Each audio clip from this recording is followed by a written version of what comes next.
Hello everyone, you're watching AFL.com.au as we count down to the 2017 NAB AFL Draft. Our draft guru, Cal Twomey, joins me now in Sydney. Cal, 24 hours until the draft. It's like Christmas.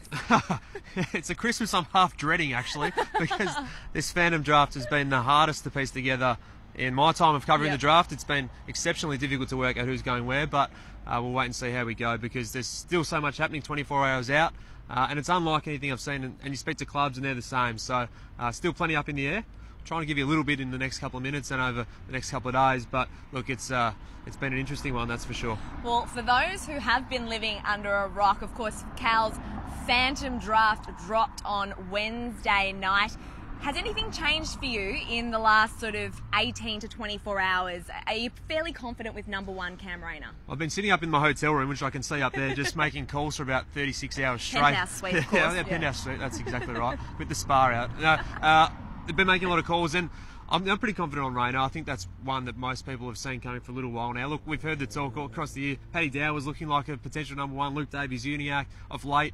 I'm sure the Lions really considered Andrew Brayshaw. But when it comes down to it, you think that Cam Rayner's been the obvious number one pick for a long time now. He's been the best player in the pool, and it would make sense for the Lions to take him. So he would bring a real match winner to their club. So I'm pretty confident on that one. That's probably the one that I'm a little bit confident on. Okay. The rest after that is really up in the air, because there's still so much going around, and pick two is where it gets really interesting. Okay, so at this stage, Fremantle, they've got pick two. You've got Luke Davies-Uniacke. Well, I had him there on Wednesday night. Yep. I'm not sure if it's going to be exactly the same. There's still really up in flux about that one. So, look, there's talk that it could be Adam Cerra, and that's where it may well land. And then Luke Davies-Uniacke, of course, has been a midfielder who's been right in the mix for that pick for a long time. So I think it probably comes down to those two in the end, the pick two. Adam Cerra, a midfielder from Victoria as well, versus Luke Davies-Uniacke for the Freo first selection. Obviously, then they're back again in the top five at number 5, so they should get another midfielder there, which I think is the best chance to be Andrew Brayshaw, whichever way it rolls. But look, I think they're the main ones. North at pick 4 originally had Darcy Fogarty as the guy that I went with there. I think it's probably more likely they go a midfielder at that spot. But I'm sure that Darcy Fogarty's been well in contention across the past couple of months as they've weighed up that big call that they've got. But look, the midfielders there could be Andrew Brayshaw, could be Luke Davies-Uniacke, could be Paddy Dow, could be Andrew Brayshaw, as I mentioned. So look, these guys are all in that mix. Adam Cerra as well for the Roos. So it's going to really depend on what happens at the Dockers pick 2. You have a very tough job indeed, Cal. Now, someone I'm really interested in is Jaden Stevenson, and we saw him perform so well at the MCG on the big stage on grand final day in that All-Stars game.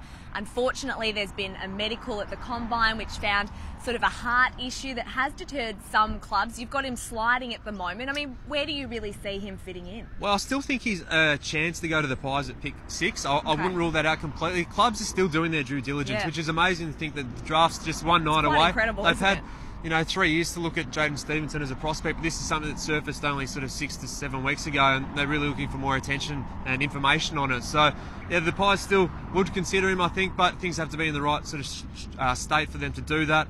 The other clubs, I think, that will look at him include Sydney at pick 14, West Coast with 13 or 21, and Geelong, I think, is as far as he gets. So they've got pick 22 and pick 24. I think that's where as far as he does go, but he could go as early as pick 6. I think that's probably more unlikely. I think the other options are more likely. Richmond I had him linked to as well. He's still a chance to be considered with one of those 3 Richmond selections. So it's a really tough story for everyone, I think, including Jaden and his family, something that's come along really late in the piece. So hopefully for his sake and the clubs that take him, the club that takes him, he'll be a really good player for a long time. He is such an exciting talent, so it would be a shame indeed if he didn't get picked up, and I don't think that's likely. I think he's going to get picked up. I still think he'll be picked up. I think there's interest in him, and as I said, I think the Cats at 22, 24, and even one of their later ones, 35, if he did get that far amazingly, would look at him.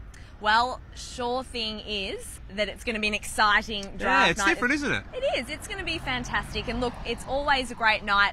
Plenty of drama, and for your sake, I hope that you go well. And obviously, we thank you for all the hard work that you've done so far this year. Still 24 hours to go, though, Cal. 24 hours to go. Sleepless night and ahead. I am counting. I am counting. Trust me. Looking forward to it. Should be fun night. All right, thanks everyone. Don't forget to tune in to AFL.com.au for all your comprehensive draft coverage. We'll see you again soon.